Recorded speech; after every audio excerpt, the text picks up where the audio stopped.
Hi guys, and welcome to my channel, The Journey to Justice.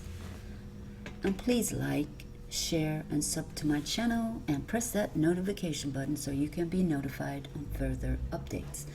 But there's a case in the news coming from Chicago, Illinois. Now, this is about two children and a mother and a grandfather. And warning, the following details may be disturbing. And the mother has been charged with murder. And she is a 20-year-old Aaliyah Newell, Newell. And she's been charged with first-degree murder in the deaths of her two young children aged 7 months and 2 years old. And they suffered horrifying death in an apartment building in South Shore High, in a high-rise apartment building complex. She also is facing charges of attempted murder in the stabbing of her 70-year-old grandfather. She is being held without bond. Her bond was denied in these circumstances. But this mother is suffering from some depression and psychotic breakdown. And there is some evidence of this to be a fact. She was staying with her mother. Her mother said she would help her, but then she said she'll try to do it on her own. See, this woman probably had some good days and had some bad days, and thought on the good days she was doing good. On the bad days, she's doing bad. Now, this is not a good combination. On Thursday, early Thursday morning, when she began running hot water into a bathtub in the residence, as her grandfather used the restroom, Aaliyah allegedly came up behind him, placing him into a chokehold. She then allegedly used a towel bar to strike the victim, which is her grandfather, in the head. And she also grabbed a knife from the kitchen and stabbed the man more than 10 times in the ear, neck, shoulders, hands, arms, mouth, until he lost consciousness. Now this, I don't know if it was rage or psychotic or whatever, but prosecutors then say that Aaliyah stabbed her 7-month-old son, Amir, 19 times, and then put him face down in the boiling hot water in the bathtub, where he suffered extensive burns. Finally, she went to the living room, cut a hole in the window screen, and threw her little 2-year-old son out of the 11th story window.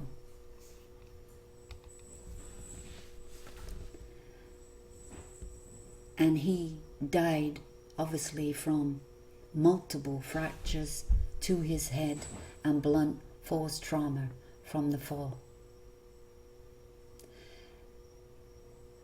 Then Aaliyah, the mother, then jumped from the window herself, but her fall was broken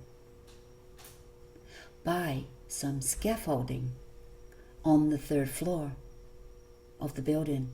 She suffered a broken wrist and ankle, but was awake and alert after the fall.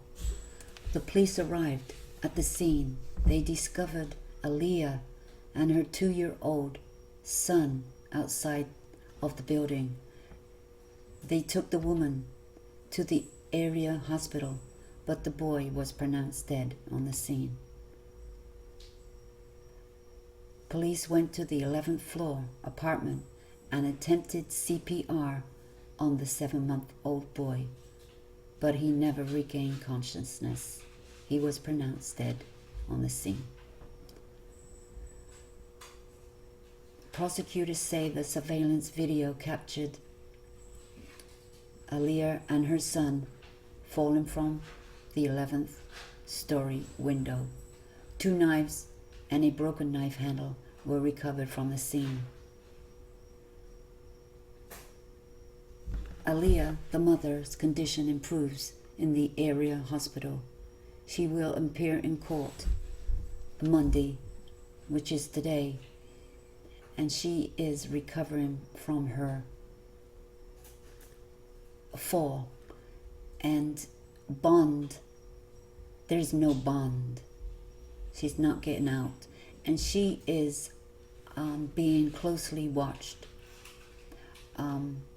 for mental illness, shall we say. And there is more reports on this and how it came to this situation. On Saturday, there was a bail hearing, and she was still hospitalized at the University of Chicago Medical Center in Chicago, Illinois. Police officers testified at the hearing. Her grandfather was also hospitalized. He's in critical condition, but is expected to live.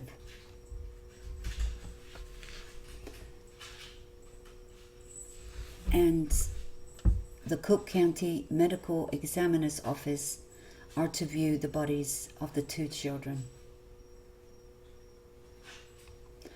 2 years old and 7-month-old. And Zara is Aaliyah's mother. Had to go to the coroner's office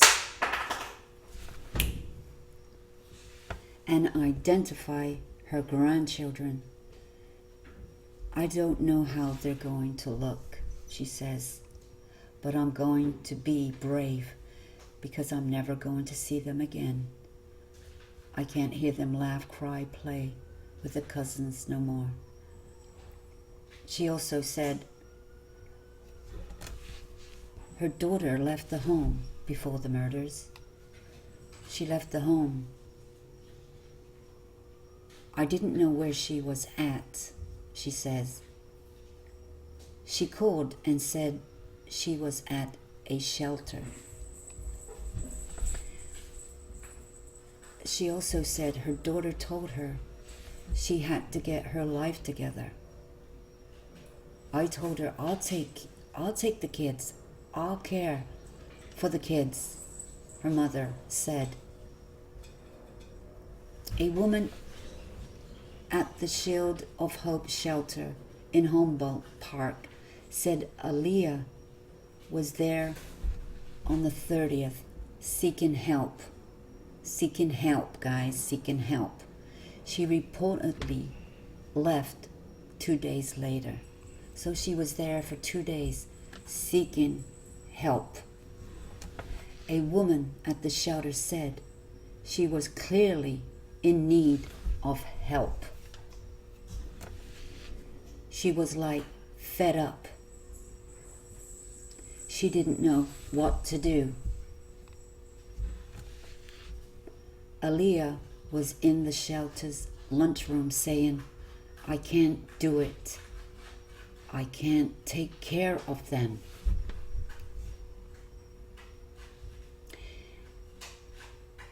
And this is what this person, Thomas, said to the police after seeing this on the news.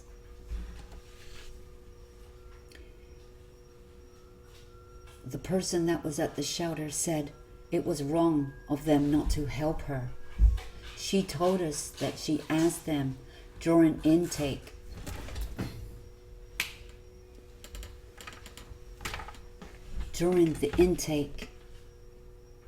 well, I asked them if they could help me, and they said they couldn't help me. I had to do it on my own.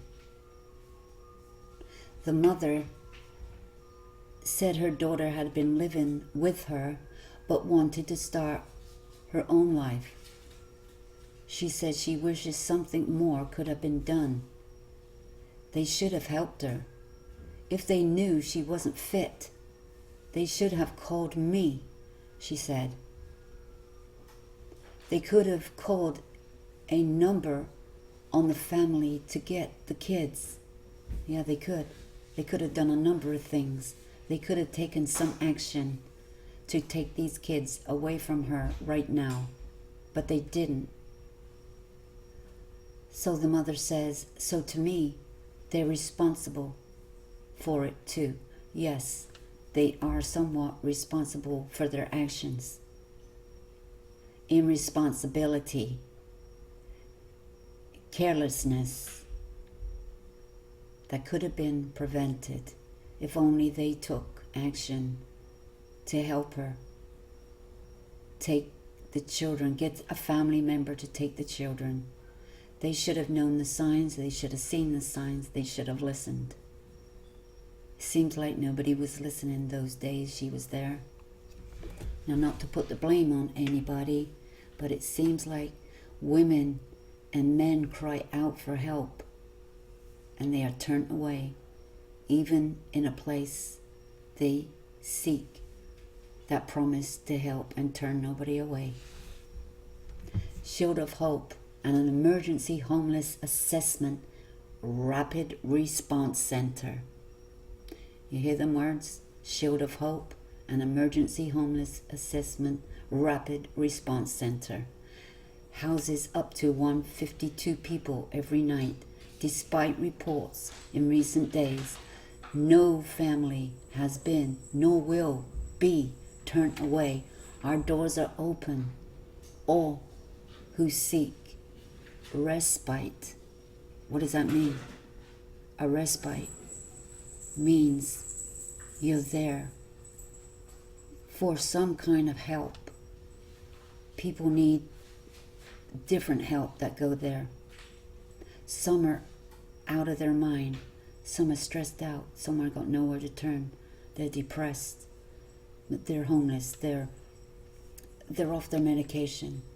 And they should have been there to either call 911, get them to a hospital, get them some a mental evaluation. They should have sought family.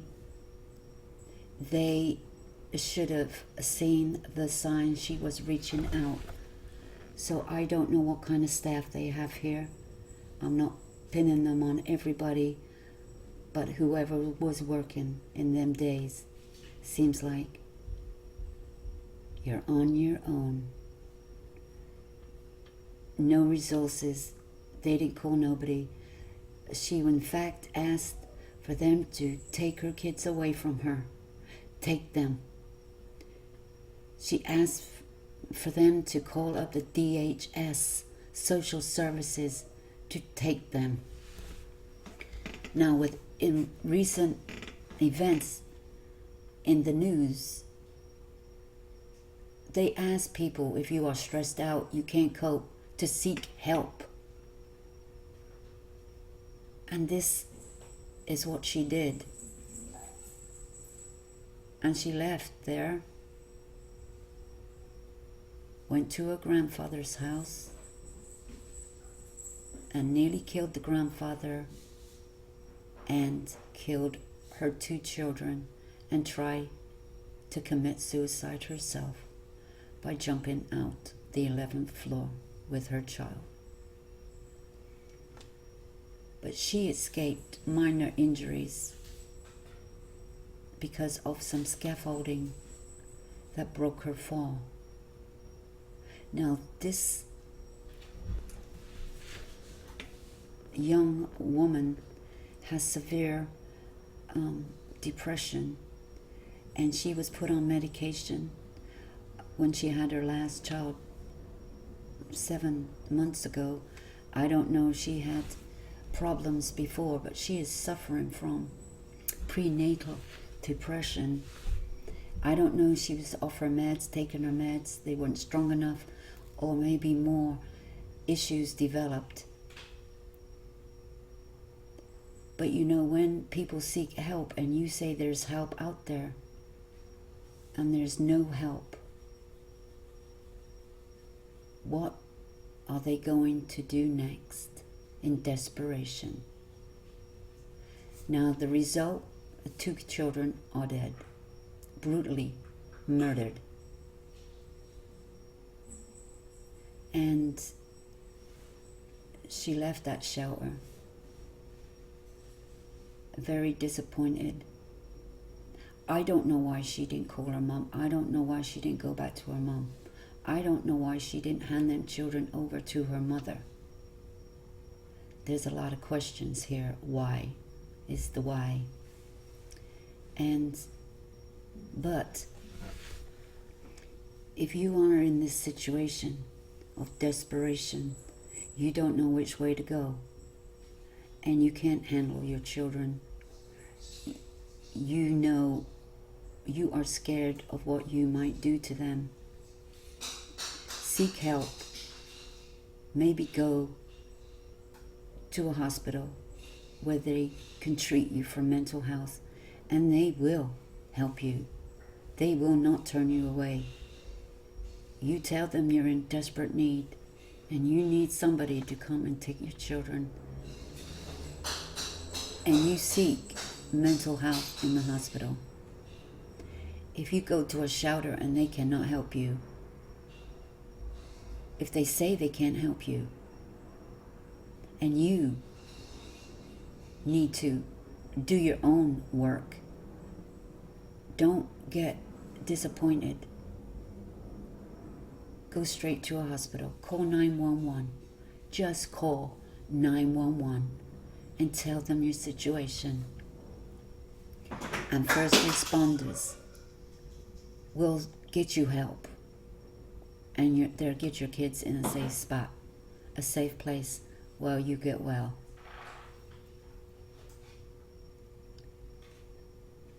And there is help there. There is help out there. But my advice is, if you are in this situation, is to call 911. Seek help that way. You need to get your children out of your care if they are in danger. And if family members see this happening, and you need to call 911 and tell them to get them some 72-hour hold, a 72-hour hold on them to get them evaluated. And they will get the help they need. Put the children first. Put the little children first. Because this could have been avoided if only she had got the help she was asking for. See, people's got to take this serious. When people say things, don't tell them to go get their own help. That's why they're there. They can't get their own help. They're asking for help. So guys, we'll follow up on this story later and see what happens in the courts. She is mentally ill. She's disturbed. There's a number of things going on. And she is going to be feeling very bad about the situation. When she is medicated and she lived, and she could go away for the rest of her life. I don't know what her defense is going to be, but it sure is going to be. And she has the evidence and proof, the facts, that she tried to seek help, desperately trying to seek help. And there's witnesses to the fact. But there's more to the story than that, and it will come out. So guys, thanks for stopping by, and please share and like and sub to my channel and press that notification button. But please look out for people that are asking for help. That's it. Listen, pay attention, and if you have to call 911, then you call 911. Better to be calling to get them help than have children dead.